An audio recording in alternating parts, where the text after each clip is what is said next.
હું આપના માધ્યમથી ચોક્કસ જનતાને એવું કહીશ કે આ જુઠ્ઠાણું ફેલાવાવાળા લોકોને એ ચોક્કસ ચેતવવું જોઈએ.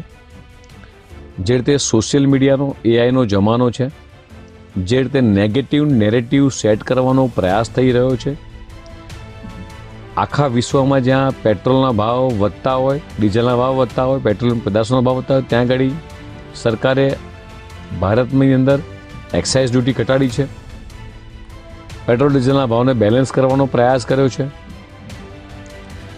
અને આવા ખોટા નેરેટિવ ફેલાઈ અને પ્રજાને હેરાન કરવાનો પ્રયાસ, એમને ખબર છે કે પ્રજા દુઃખી થાય, પ્રજા હેરાન થાય, તો એમને માનસિક આનંદ આવે છે.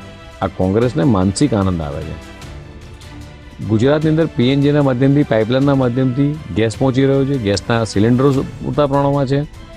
માનનીય મુખ્યમંત્રીશ્રી પોતે પ્રેસ લીધી છે કે ભાઈ ગેસ, પેટ્રોલ, ડીઝલ બધું પૂરતા પ્રમાણમાં છે. કેન્દ્ર સરકારે એશ્યોરિટી આપી, તો પછી શેના માટે કોંગ્રેસ કે રાહુલ ગાંધીને આપણે પૂછવું છે કે શેના માટે આ દેશમાં અફડાતફડી થાય એવો માહોલ શેના માટે કરો છો? માત્ર સત્તા માટે? માત્ર આવી ગંદી રાજનીતિ? શેના માટે ગંદી રાજનીતિ? પ્રજાને છેતરવા માટે?